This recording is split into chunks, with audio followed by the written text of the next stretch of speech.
Ei, Brumadinho, acorda. Acorda, Brumadinho. Acorda. Acorda para a gente ir ao cinema. Hoje, no Acorda Brumadinho, a gente vai falar só de cinema. Boa tarde. Eu tenho um horário com o Dr. Pink.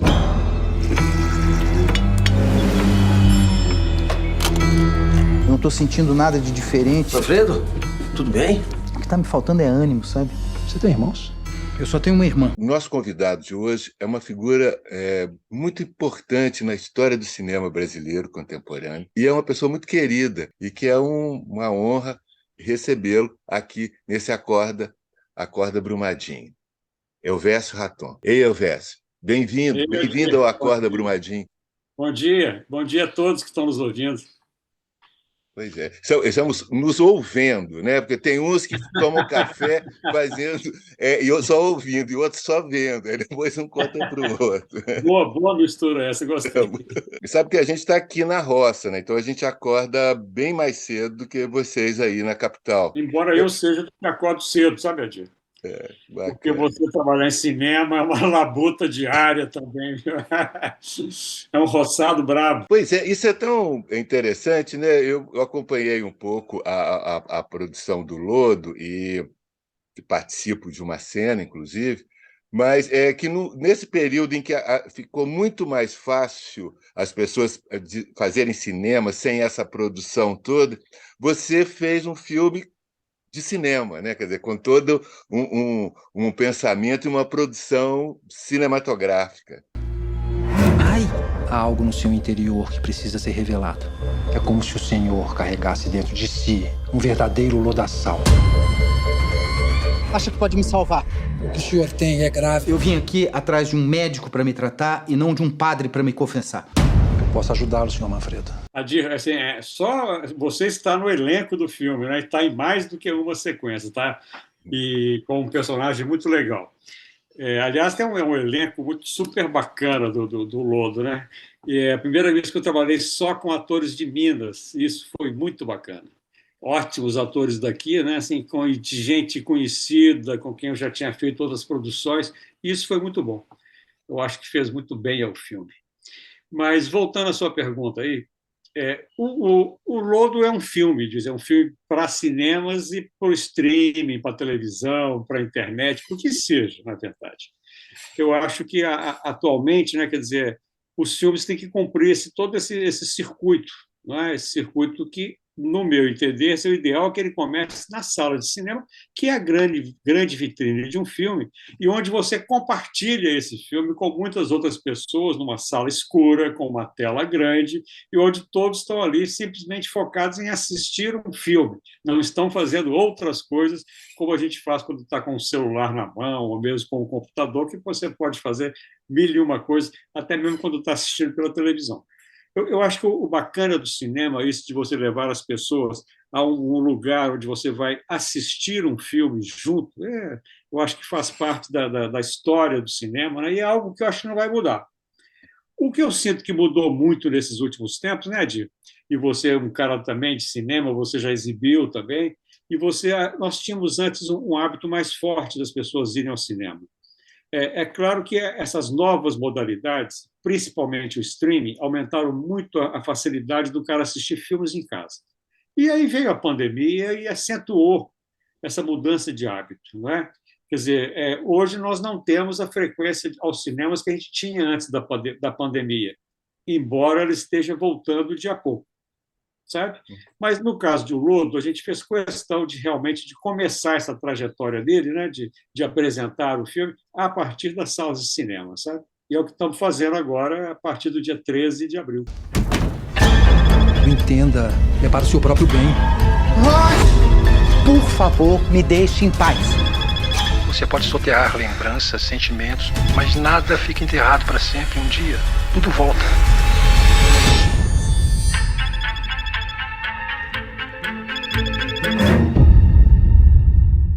É uma imagem que eu tenho do Murilo Rubião.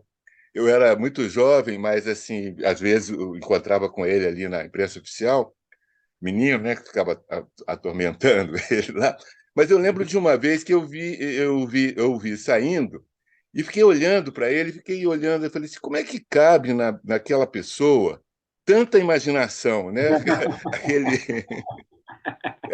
esse ser assim. Como é que é seu encontro com o Rubião? Eu também me lembro muito do Rubião aqui nas ruas de Belo Horizonte, sabe? Me lembro dele ali na Casa dos Contos, ali perto do Maleta, porque a vida dele era muito ali perto, né? Ele Uhum. trabalhava na imprensa oficial, que era na rua Rio de Janeiro, com Augusto de Lima. Morava no edifício Genoveva, na Augusto de Lima, ao lado do Maleta.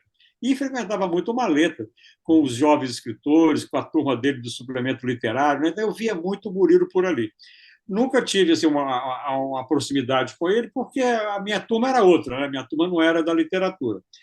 Inclusive, assim, uma coisa curiosa é que vários dos meus companheiros assim de cinema, muitos deles queriam adaptar obras do Murilo. Me lembro de vários deles dizendo que ia filmar tal livro, etc.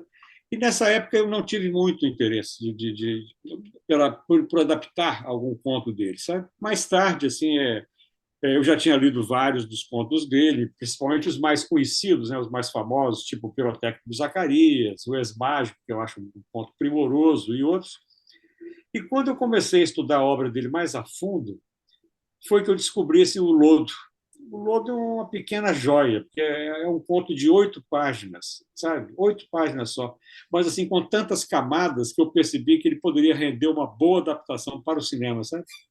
Então foi assim que surgiu, quer dizer, o meu interesse pela psicologia, até obviamente, né, eu sou formado em psicologia, então tudo isso me levou a querer adaptar esse ponto. Eu percebi que havia nele essa ótima capacidade assim de dele servir a uma obra cinematográfica, né?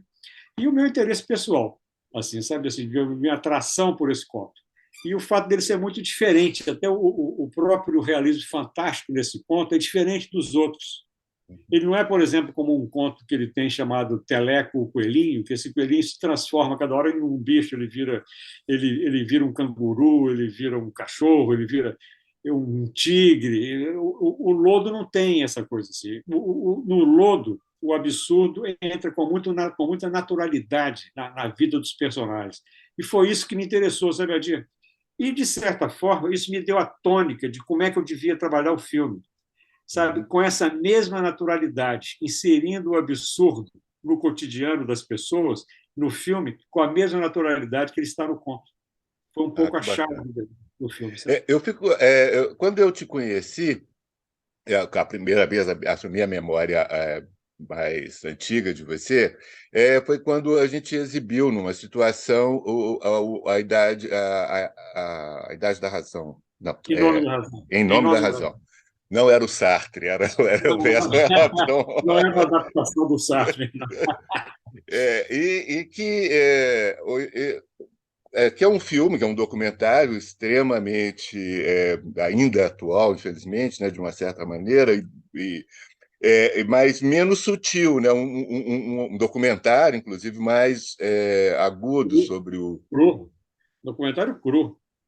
Seco. E aí você faz uma ponte assim entre ele e o Lodo, assim, do ponto de vista do como você olha e do tratamento que você dá para essa nossa confusão interna, nosso Eu acho que mundo. a única ponte que ele tem assim, é o fato de, no caso do Em Nome da Razão, quer dizer, é um assunto de saúde mental, um assunto de saúde mental pública, né, de saúde pública mental.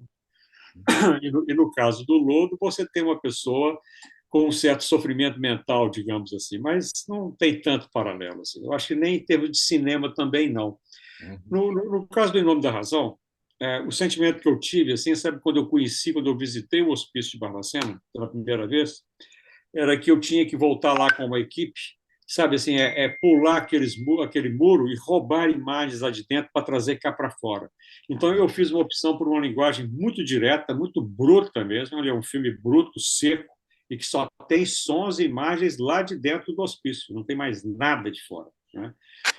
Já no caso do Lodo, não. Quer dizer, o Lodo é uma adaptação de um conto, ele exigiu toda a criação de um roteiro, né? Que eu trabalhei com o Baião, que é um roteirista que eu curto muito. Trabalhamos juntos assim, essas camadas que o conto permitia, né? Desenvolvendo os personagens, desenvolvendo as situações. Ou seja, é uma coisa muito mais elaborada a priori, né, do que um caso de um documentário como Em Nome da Razão. Eu tenho ali uma dupla na fotografia, na direção de arte, que é o caso do Lauro Escorel e do Adrian Cooper, que a gente já fez outros filmes juntos, né? Fizemos o Batismo de Sangue juntos e fizemos também O Segredo dos Diamantes. Ou seja, então a gente já tem um entrosamento, uma afinidade grande que a gente construiu ao longo desses filmes, sabe? E quando eu chamei o Lauro, principalmente, né, a gente começou a ter conversa sobre como é que a gente iria fotografar o lodo, né?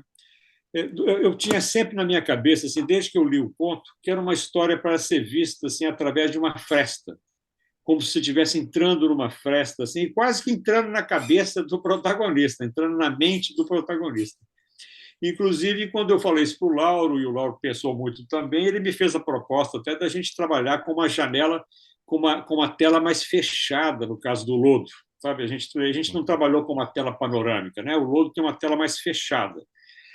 Até um pouco para você assim, conseguir expressar esse mundo claustrofóbico do Manfredo, que é o protagonista, sabe? Você mostrar assim, o quanto que ele está encurralado, que ele está emparedado por um dia a dia rotineiro, uma vida burocrática, monótona, sabe?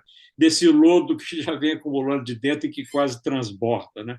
Então foi assim, a gente refletindo muito sobre o filme que a gente foi definindo assim como que seria o tratamento fotográfico dele, assim dessa janela mais fechada. O filme é construído com planos mais fixos, inclusive não é um filme onde a câmera se mova muito, porque você tem uma coisa muito mais interior, né? Quer dizer, o Load é um thriller psicológico. Ele é um thriller ao mesmo tempo com humor. Ele tem um humor sombrio aí dentro dele, na história, é muito bacana, né? E com essa pegada psicanalítica, né, assim, do filme, né? Teve até um crítico de cinema, o Carlos Alberto Matos, que definiu o filme como uma comédia psicanalítica, sabe? A Que é uma definição definição ótima. interessante a definição dele. Mas eu sinto assim, né, que ele tem várias tintas, sabe? E foi isso que a gente, com o Lauro, a gente tratou de trabalhar. E aí eu acrescentei o Adrian Cooper, que é o diretor de arte na história, porque também a gente definiu juntos uma paleta de cores. Como é que Sim. seria a paleta de cores do filme? Sabe assim, como é que é a casa desse indivíduo, como é que é a companhia de seguros onde ele trabalha, sabe, que é um mundo meio fosco, meio de, sabe, sem cores vibrantes. Como é que é esse universo onde esse cara circula, sabe? E como é que a gente vai mostrá-lo para o espectador? Como é que a gente vai retratar isso, né? Então, foi um trabalho muito bacana, sabe? Quer dizer, em que a gente pôde determinar muitas coisas antes, né? Na base do estudo do roteiro, das locações, e também coisas que foram surgindo durante a própria filmagem. Eu sempre gosto de deixar uma porta aberta para o acaso, para o imprevisto, assim, sabe? Que também a gente foi incorporando durante o filme, sabe?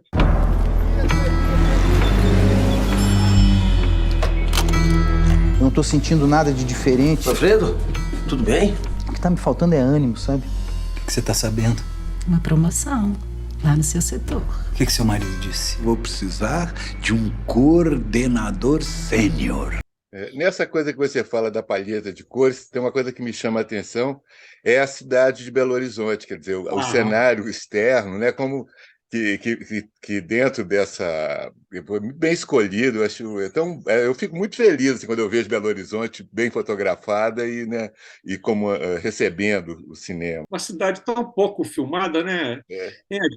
Muito pouco filmada Belo Horizonte, né?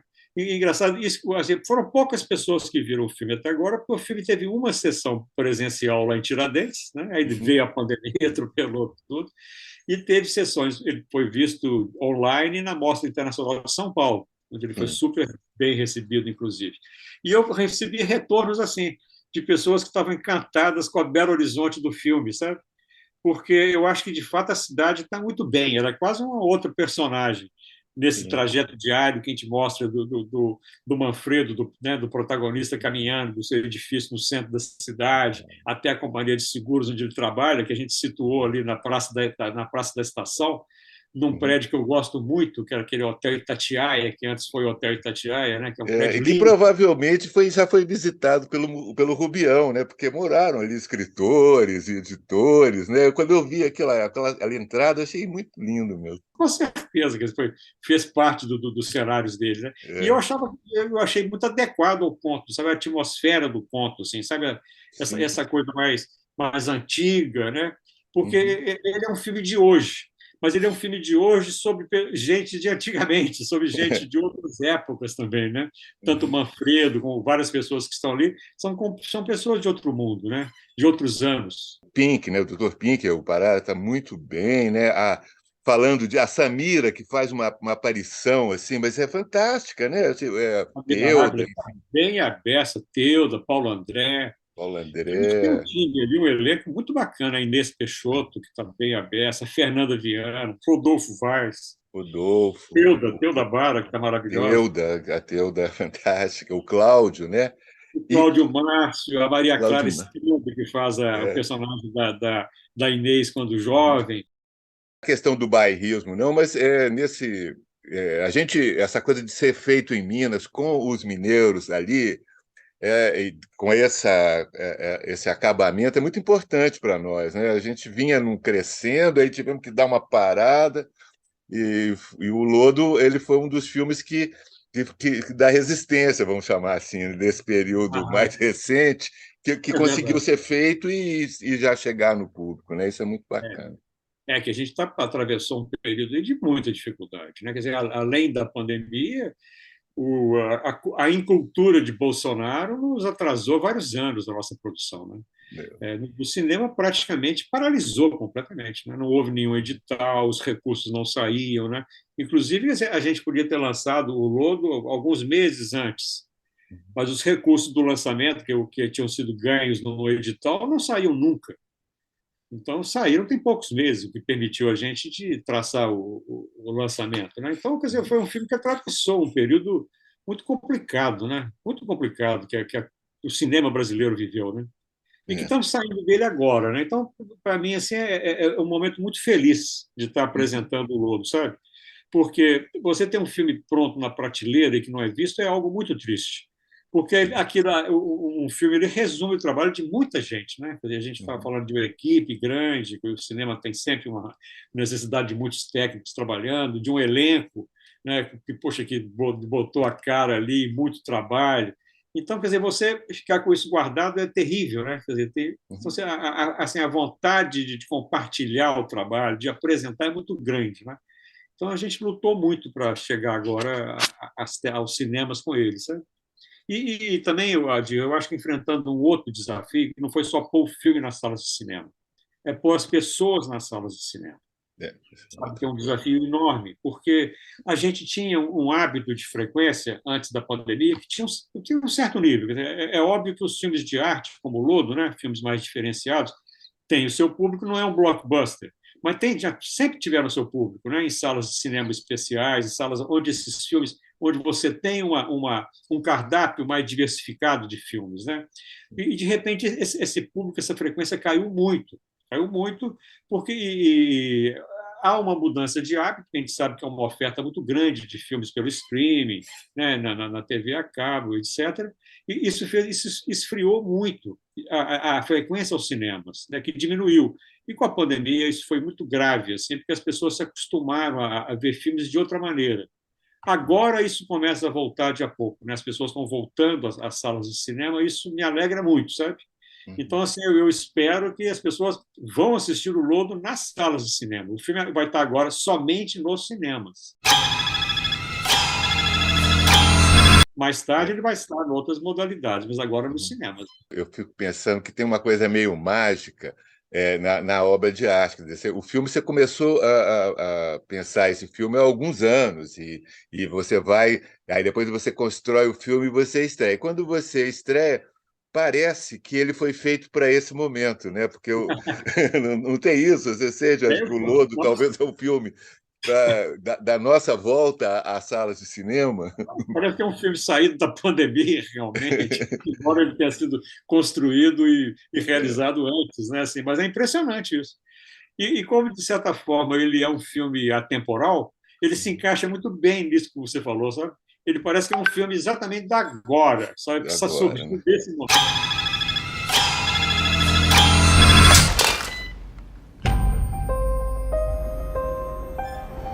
Boa tarde.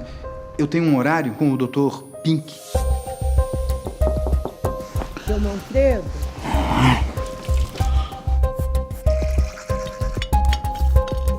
Eu tinha um primo que estava assim, que nem o senhor. Vivia moado, para baixo. Não viu o ônibus que vinha. A gente está programando assim, debates sobre o filme, sabe, Adir? Sobre o Lodo, por exemplo, com a comunidade Psi, sabe, que Sim. tem muita gente interessada no filme. Nós estamos armando uma sessão de debate, por exemplo, com a Escola Brasileira de Psicanálise, que eles estão muito interessados em debater o filme, e inclusive em discutir esse analista que está no filme, esse Dr. Pink. Sabe? Dr. Pink, né? E é o máximo, e que, por um lado, você tem uma leitura assim, de que dele como uma crítica à psicanálise, né? A uma certa arrogância, a uma certa forma de agir do psicanalista.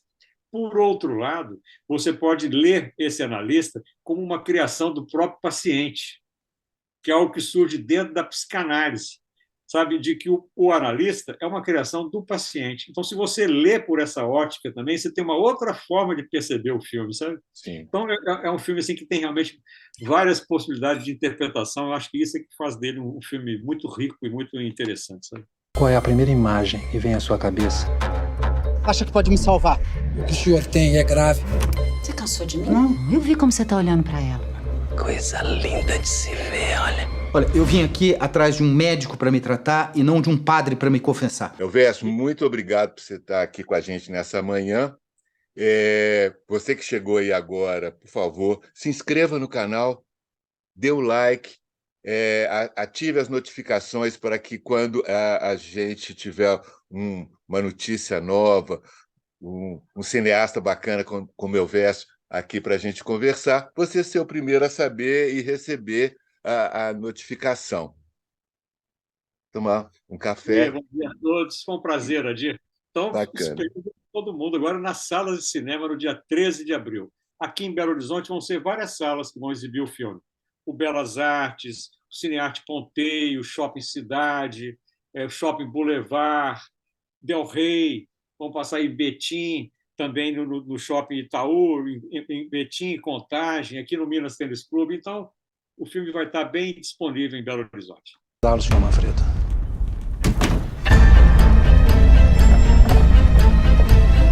O que você veio fazer aqui? Entenda, é para o seu próprio bem. É preciso ir fundo, senhor Manfredo. Por favor, me deixe em paz. Você pode soterrar lembranças, sentimentos, pessoas. Por que está me ligando? Mas nada fica enterrado para sempre. Um dia, tudo volta.